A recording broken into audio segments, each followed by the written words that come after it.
What's up, guys? Cory again with another episode of Quarantine with Cory! Now, tonight we got 10 minutes on how to deal with loss. This was recommended by my boy Peter Hagerud or Hagerud, however you say it on Instagram. So, Peter, this is for you.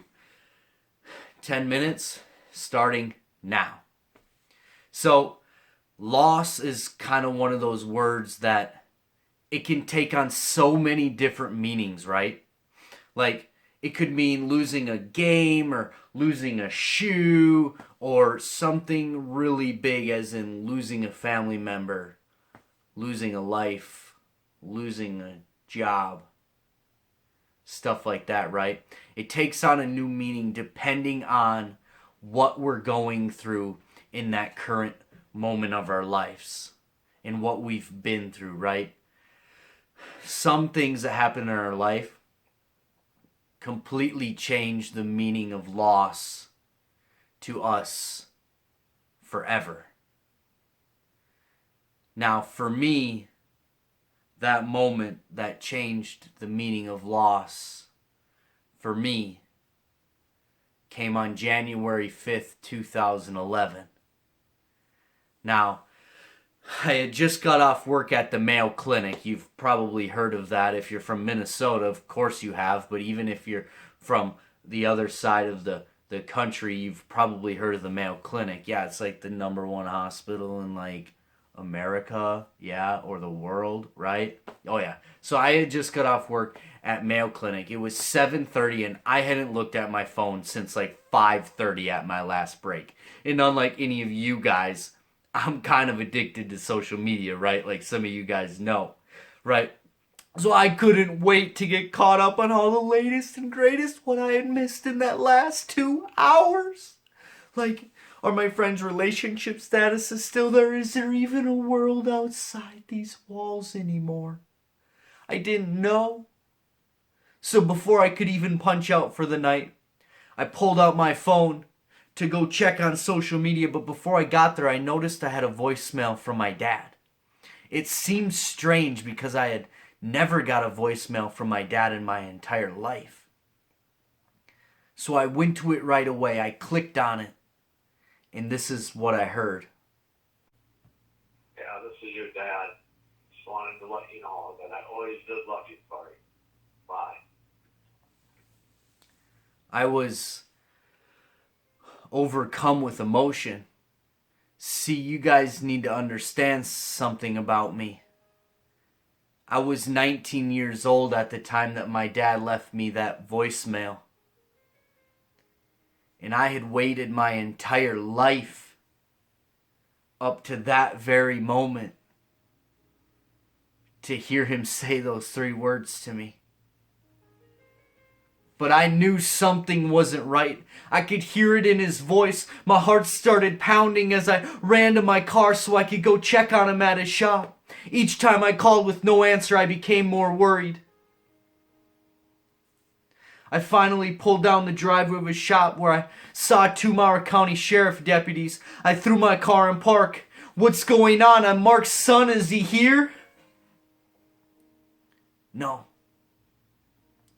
But I promise you we're doing everything we can to give him the help he needs. I promise you we have deputies all over trying to make sure we get him out of this situation safely. The wind chill that night was below 0 as I stood there numb, trying to call my dad but no answer. 5 minutes went by. 10. 15, 20, nothing.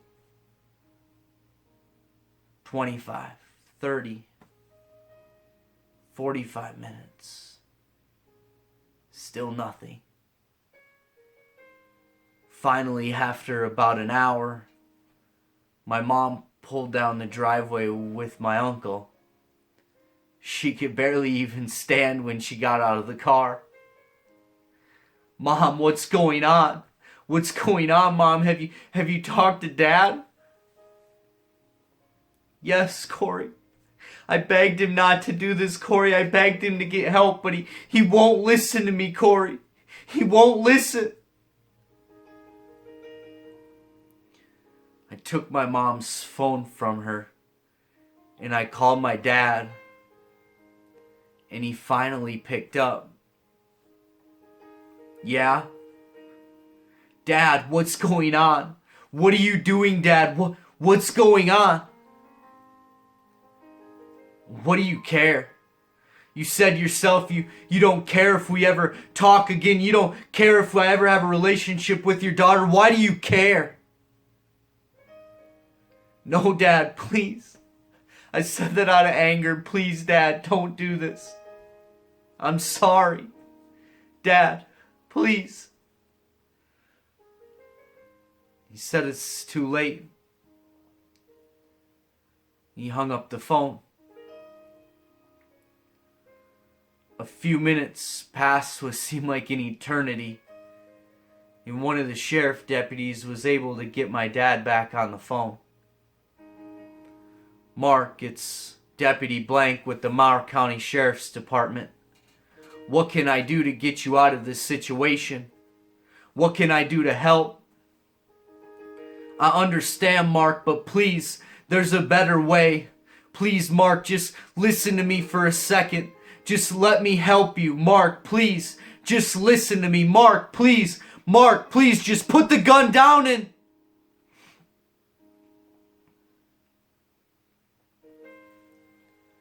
At that moment,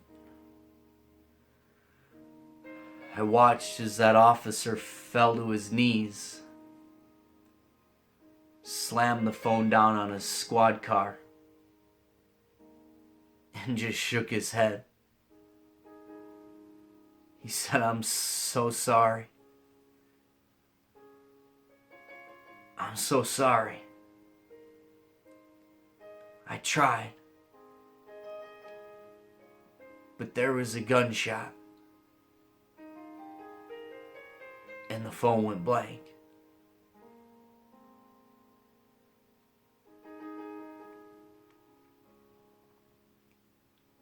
"10 days before he became a grandpa to my daughter,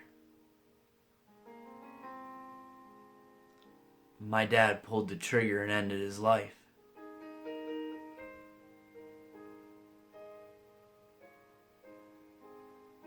Man, it messed me up. There's a lot of shame, a lot of regret, a lot of pain. See, I didn't just lose my dad. I lost the hope of ever being able to have a real relationship with him in that moment.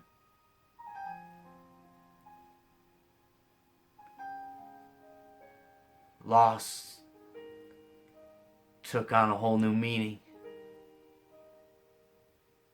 on that cold January night.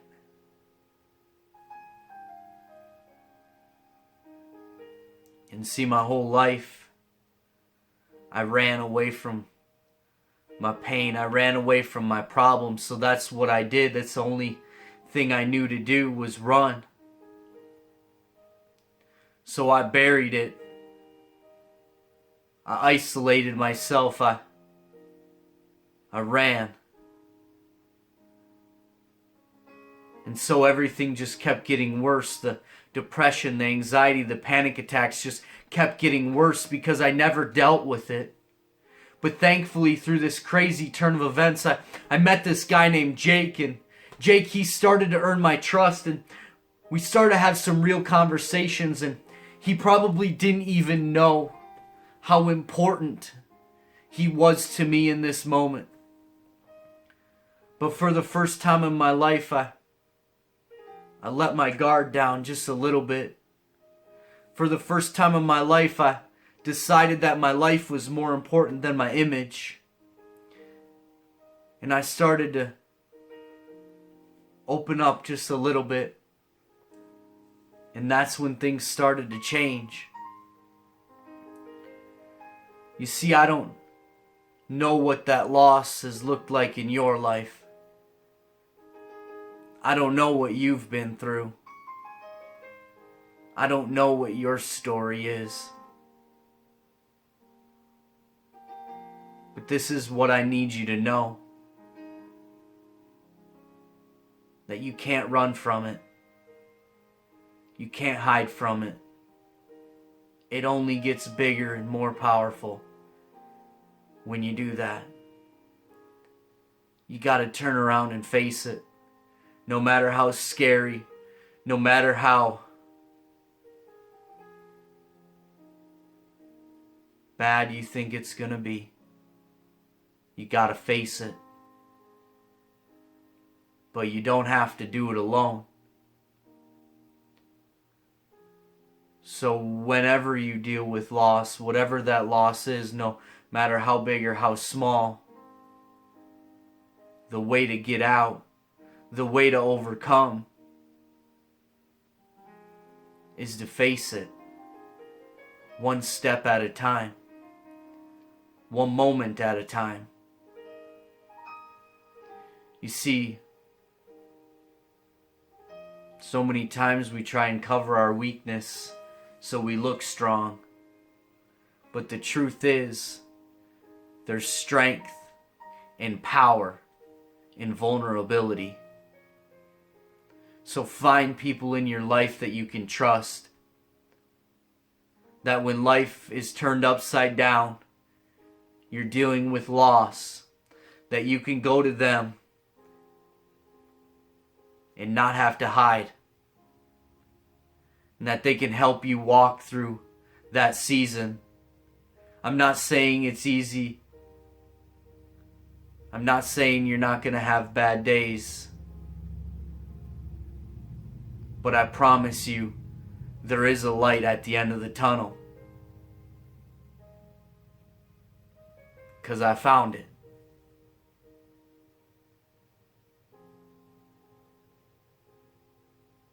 So keep pushing.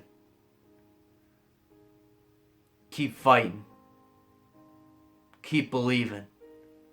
Because there is hope. You will get through this. But you are not alone. You will never be alone. We're all in this together. I believe in you. Now I know I went way over on my time. But I hope this helps you see that no matter how bad it may seem, no matter how bad it may look, that there is hope, that there's a way out, that you can get through it.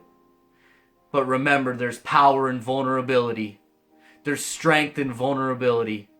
So don't be afraid to turn around and face those giants. Because when you do, that's when you start living again.